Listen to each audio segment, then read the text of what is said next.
Good morning बच्चों, स्वागत है आपका एक बार फिर से आपके अपने online channel study for already.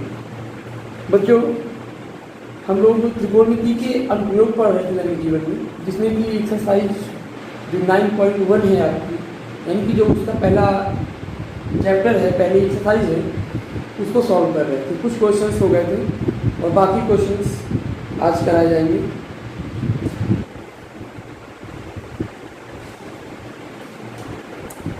पहले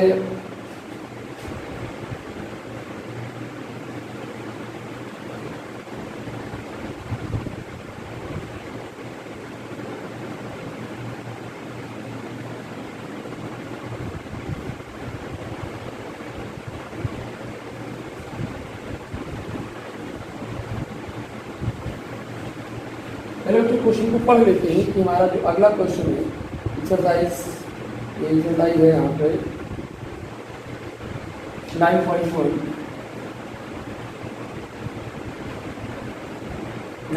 सॉल्व कर रहे हैं। यहाँ पे हमने 4 क्वेश्चन करवाए थे और 5वां क्वेश्चन यहाँ पे आज करेंगे। क्वेश्चन ये है, भूमि से 60 मीटर की ऊंचाई पर एक पतंग उड़ रही है। भूमि से 60 मीटर की ऊंचाई पर पतंग उड़ रही है। यहाँ पे पतंग है, पतंग में जो डोरी लगी है उसको अस्थायी रूप से भूमि के एक बिंदु से बांध दिया गया। अब पतंग उड़ेगी तो ऐसे तो उड़ेगी नहीं, यहाँ पे जाहिर सी बात है, इस सिरे को ऐसे बांध दिया जाएगा। बांध दिया, हम लोग पतंग उड़ाते हैं तो ऐसे उड़ाते हैं, एकदम सीधे में उड़ी नहीं पाएगी पतंग, इच्छा होती है ऐसे, ठीक है, कुछ एंगल बनाती है। जो डोरी जो है ये भूमि के साथ 60 अंश का कोण बना रही है। डोरी क्या कर रही है, भूमि के साथ 60 अंश का कोण बना रही है। और यहाँ पे डोरी में कोई ढील नहीं है, डोरी पूरी तनी हुई है। ये भी बात जब मैंने बताया था पीछे भी 2 क्वेश्चन किए थे। एक क्वेश्चन किया था इस पर हमने, कोई रस्सी बंधी हुई थी, सर्कस वाला क्वेश्चन किया था। यहाँ पर ये आपकी पतंग उड़ रही है, यहाँ पर ये पतंग की डोर है, जमीन से बंधी हुई है और जमीन के साथ ये 60 अंश का कोण बना रही है। हमें भूमि से पतंग तक की ऊंचाई दी हुई है 60 मीटर। कह रहा है कि डोरी की लंबाई, जो ये पतंग की डोरी है, इसकी लंबाई ज्ञात करना है। बच्चों, जाहिर सी बात है, आपका ये जो ये स्ट्रेंथ होगी, ये लंबवत होगी, ये एंगल 90 हो जाएगा। अब अगर यहाँ पे हम, ये आपका लंब हो जाता है इस कोण के लिए और ये, तो प्रश्न ये उठता है यहाँ पे कि हम इस सवाल को किस बेस से लगाएं। हमको ये वैल्यू चाहिए, कड़े वाली वैल्यू चाहिए। माना कि पतंग की जो डोर की लंबाई है वो AB है और पतंग, भूमि से पतंग की ऊंचाई AC है। अगर यहाँ पे हम sin 60 ये लंब बटे कर्ण ले लें, क्या ले लें, लंब बटे कर्ण, तो क्या हो जाएगा, साइन थीटा हो जाएगा। अब लंब की वैल्यू यहाँ पे आपकी दी हुई है 60, कर्ण की वैल्यू AB, साइन थीटा की वैल्यू दी हुई है साइन 60। अब ये यहाँ पे AB इस तरफ आ गया, ये वैल्यू पुट कर दो। साइन 60 की वैल्यू होती है √3/2, इसको 2 से मल्टीप्लाई करा के 60 से डिवाइड कराएंगे, यानी कि √3 से, इसलिए 60 × 2/√3 AB आ गया। अब यहाँ पे ये क्या हो जाएगा, ये आपका √3 से हम ऊपर नीचे मल्टीप्लाई करा देंगे तो ये 60 × 2 √3/3 हो जाएगा। ठीक है, ये हमने क्या कराया, यहाँ पे हमने यहाँ पर √3 से ऊपर नीचे गुणा कराया, इसका कराएंगे तो √3 और √3 मिलकर आपका 3 हो जाएगा। ये AB, अब AB बराबर क्या होगा बच्चों, यहाँ पे 120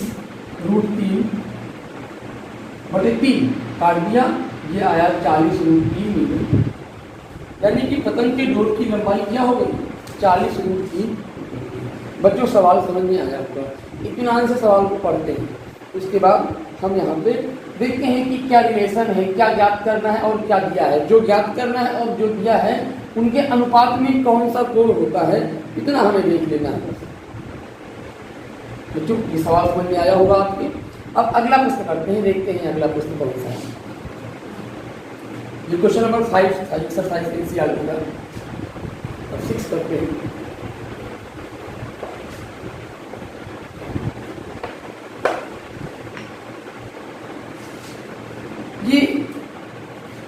एक लड़का है 1.5 मीटर लंबा, लड़की की लंबाई है 1.5, ये 30 मीटर ऊंचे भवन से कुछ दूरी पर खड़ा हुआ है। ये ए बी आपका क्या है, ए बी आपका भवन है, ये ए बी, और ये बी सी आपका लड़के के और खंभे के बीच की दूरी, मतलब जो भवन का जो खंभा है ये ऊंचे भवन का, उसका यहाँ पे डिस्टेंस है। और ये आपका सी बी व्यक्ति है, यहाँ पे कह रहा है कि जब वो ऊंचे भवन की ओर जाता है, ऊंचे भवन की ओर जाता है, यहाँ से जाएगा, अपनी आंख से देखेगा, कहाँ आंख यहाँ होती है, हेड होता है यहाँ पे, जब वो अपनी आंख से देखेगा तो भवन के शिखर का उन्नयन कोण 30 से 60 हो जाता है। पहले ये कोण 30 था और कुछ दूर गया तो कोण कितना हो गया, 60 हो गया। जाहिर सी बात है दूरी घटने पर कोण बढ़ जाता है, यहाँ पे कोण हो गया मान लिया 60। अब यहाँ पे ज्ञात करना है, बताइए कि लड़का भवन की ओर कितनी दूर तक चलकर गया, यानी कि हमें ये x दूरी ज्ञात करनी है। हमें मान लिया ये दूरी x है और ये आपका e बिंदु है, तो और ये हमने f बिंदु मान लिया। अब जो दूरी BC होगी वही दूरी ये होगी, यहाँ पे बस इतना होगा, ये पूरी आपकी 30 है और ये जो डिस्टेंस है 1.5 है। अब ये डिस्टेंस आपकी बचेगी, यानी कि AF स्क्वायर यहाँ पे हो जाएगा AB माइनस BF। अब AB है 30 माइनस 1.5 स्क्वायर हो गया आपका 20। तो यहाँ पे अब जो अपनी कंडीशंस हैं उनको अप्लाई कर दो, अपनी सारी कंडीशन यहाँ की जो भी कंडीशन हमारे पास है उनको अप्लाई करते हैं और देखते हैं कि यहाँ पे ये क्वेश्चन सोचते हैं क्या रिलेशन। वैसे भी हमें इसमें कर्ण से कोई मतलब नहीं है, यहाँ पे जो कर्ण भुजा है ये आपका हाइट होता है, हाइट हमेशा लंबवत होता है भूमि से, ठीक है, भवन भी लंबवत होता है, दीवारें लंबवत होती हैं, दीवारें जो भूमि से होती हैं वो 90 अंश का कोण बनाती है, ठीक है। तो अब यहाँ पे हम अगर त्रिभुज ABF में देखें, त्रिभुज AEF में अगर लगाते हैं यहाँ पे tan 60, tan थीटा होता है लंब बटे आधार, तो लंब यहाँ पे आपका AF है, ये 30 बटे EF हो जाएगा। tan 60 का मान होता है √3 = 30/EF। EF की वैल्यू आ जाएगी यहाँ से 30/√3, √3 से ऊपर नीचे मल्टीप्लाई करा दिया, ये हो गया 30√3/3, ये बराबर हो गया 10√3। EF की वैल्यू आ गई 10√3। हमें EF की नहीं चाहिए, हमें चाहिए एक्चुअली में DE की वैल्यू, अभी निकालेंगे ना DE की वैल्यू। अब अगर हम त्रिभुज ABF में लेंगे, त्रिभुज ABF में, अब जब ABF में लेंगे यहाँ पे tan 30 लगा देंगे, क्योंकि यहाँ पे एंगल कितना 30 है, AF बटे DF हो जाएगा। AF यानी 30 बटे, और DF को लिख सकते हैं DE प्लस EF। अब यहाँ पे DE की वैल्यू हमने x मानी है और EF की वैल्यू है 10√3। तो जो इसको यहाँ पे हम सॉल्व कर रहे हैं, ये आपका हो जाएगा 1/√3 = 30/x + 10√30। इसको मल्टीप्लाई कर दो उस तरफ और इसका ऊपर मल्टीप्लाई कर दो, तो ये वैल्यू हो जाएगी x + 10√3 = 30√3। अब 30√3 में 10√3 घटाओ कितना आएगा, 20√3 आएगा, यानी कि x हो गया 20√3 मीटर। जो बात समझ आ गई होगी आपकी। बच्चा जब कोण 30 से 60 हो जाएगा तो मतलब हो गया कि बच्चा 20√3 मीटर दूरी चल जाएगा। तभी 20√3 मीटर दूरी चलने पर कोण कितना हो जाएगा, कोण आपका 30 से 60। तो सवाल समझ में आया होगा। पहले हम पूरे वैल्यूज को याद कर लेते हैं यहाँ पे, जो हमें जिनका उपयोग करना रहता है, और फिर देखो क्या संबंध बन रहा है इस त्रिभुज में। लंब और आधार के बीच रेशियो लेना है तो tan बनता है, लंब और कर्ण के बीच लेना है तो साइन ले लो, कर्ण और आधार के बीच करना है तो cos ले लो, साइन cos tan में कोई भी हो जाएगी। ठीक है, अब आगे चलते हैं, अगला क्वेश्चन देखते हैं क्या है।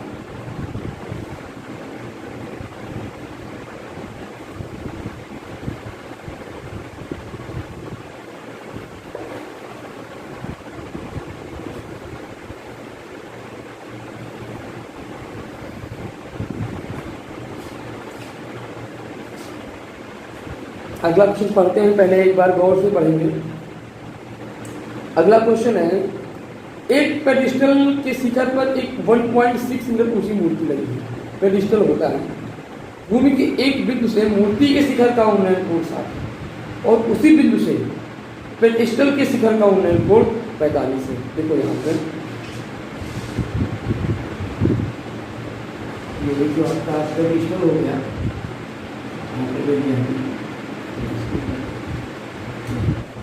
ये एक पेडिस्टल हो गया मान लिया, ठीक है। इसके शिखर पर 1.6 मीटर ऊंची मूर्ति लगी हुई है।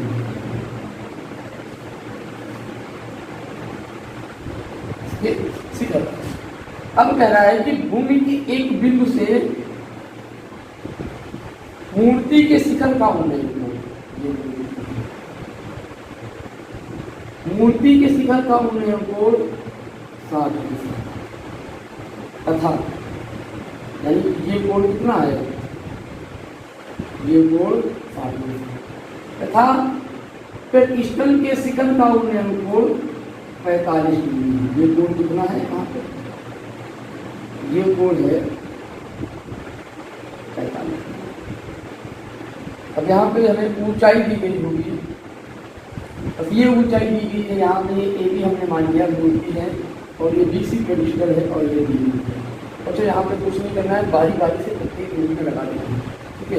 पेडिस्टल की ऊंचाई ज्ञात करना है, ये पेडिस्टल ऊंचाई में एक्स मानेंगे, ये डिस्टेंस है पेडिस्टल। तो सबसे पहले हम क्या कर रहे हैं, अगर त्रिभुज बी सी डी में लगाएंगे, त्रिभुज बी सी डी में आप अगर लगाते हैं यहाँ पे tan थीटा लगाएं तो त्रिभुज बी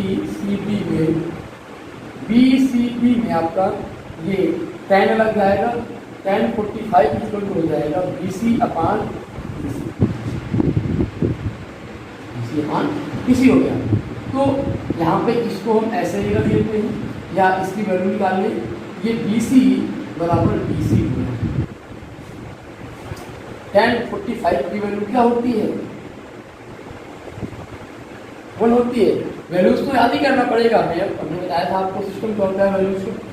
अब अगर हम त्रिभुज ए सी बी में लगाएं, त्रिभुज ए बी सी में जहाँ भी tan लग जाएगी क्योंकि हमें लंब और आधार में चाहिए, ये आपका हो जाएगा tan 60 इक्वल टू ए सी बटे बी सी। बच्चों इसकी वैल्यू होती है √3 tan 60 की, ए सी की वैल्यू यहाँ पे है 1.6% अपान बी सी की वैल्यू क्या लिख देंगे, एक्स ही रख देंगे। यहाँ पे बी सी की वैल्यू क्या है, एक्स है, तो ये बी सी रख दिया अभी। और अब बी सी की जगह बी सी यानी कि एक्स, बी सी कितना है एक्स, ये बी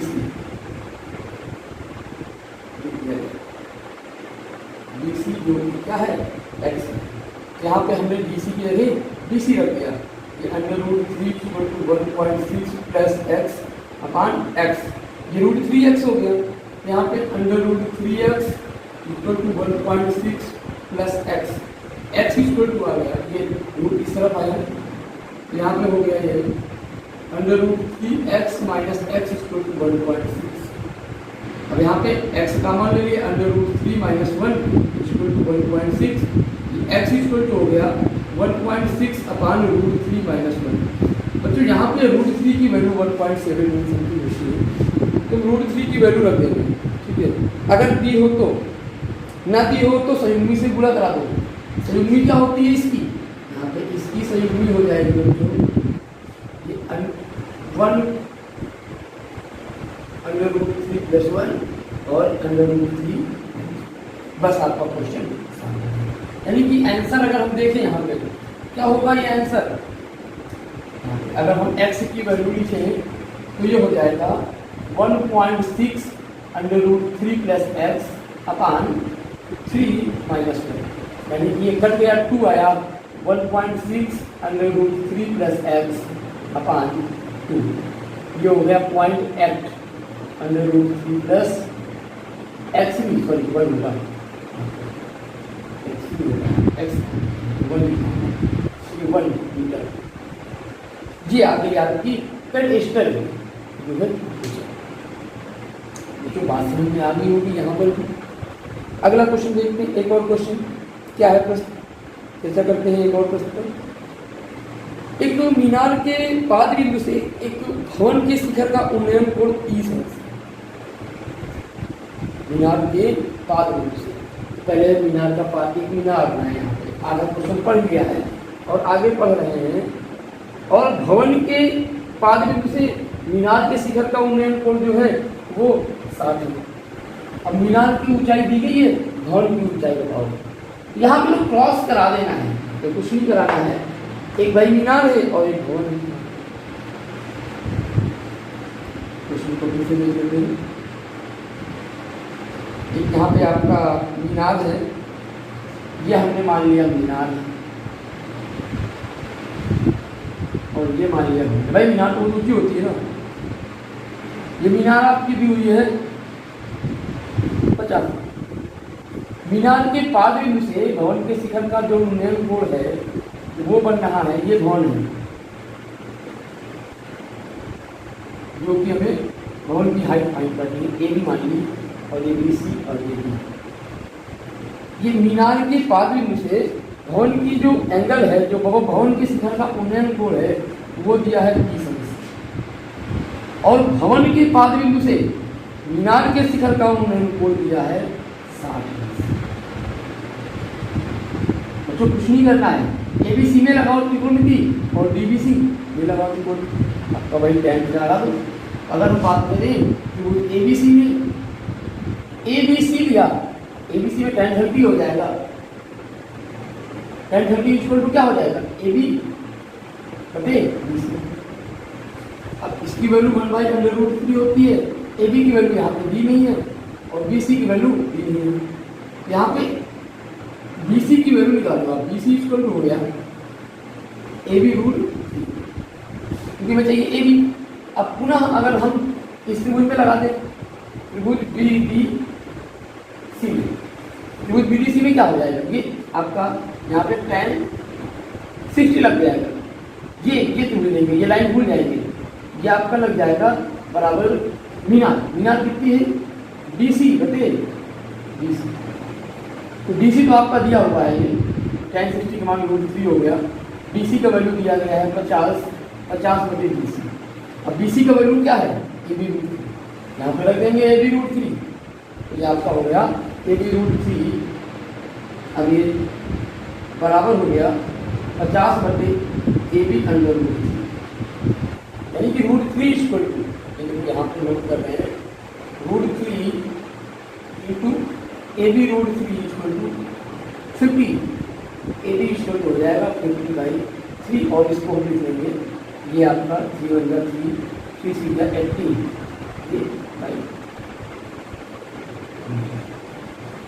ये होता है मीडिया भवन 16 से हो गया। बच्चों बात समझ में आ गई नहीं, यहाँ पे आपको ये बात नहीं समझ में आ गई। अब यहाँ पे कुछ क्वेश्चन बचे हुए हैं, 3-4 क्वेश्चन बचे हुए हैं, तो मैं तो ये चाहूँगा कि आप इन प्रश्नों को लगाइए। सभी लोग एंड्रॉइड फ़ोन चलाते हो, ACRT एक्सरसाइज ओपन करके बैठा करो, जब ये वीडियो देखा करो, क्वेश्चन को खुद पढ़िए, पुश करिए, क्वेश्चन को पढ़िए, फिर देखिए फिगर कैसे बनना है, और कॉपी लेके बैठिए, उसको लगाने का प्रयत्न करिए, तभी कुछ विकास हो पाएगा। वरना ऐसे वीडियो देखने से भी और सवाल को नोट करने से भी आपका भला नहीं होगा। कोई ये जादू की पुड़िया नहीं है कि जिसको आपने देख लिया और मंत्र मार दिया और शुरू हो गया, आ गया आपको पूरा। ऐसा कभी कुछ नहीं होता है, मेहनत आपको करनी है। मैं तो केवल बता रहा हूँ कि हाँ यहाँ पे क्या करना है, कैसे करना है, उसको आप सुनिए, कायदे से समझिए और करिए। मेहनत करनी पड़ेगी आपको, वक्त बहुत है आपके पास इस समय, और सारी तैयारी इसी वक्त कर लीजिए। आज की वीडियो में इतना ही।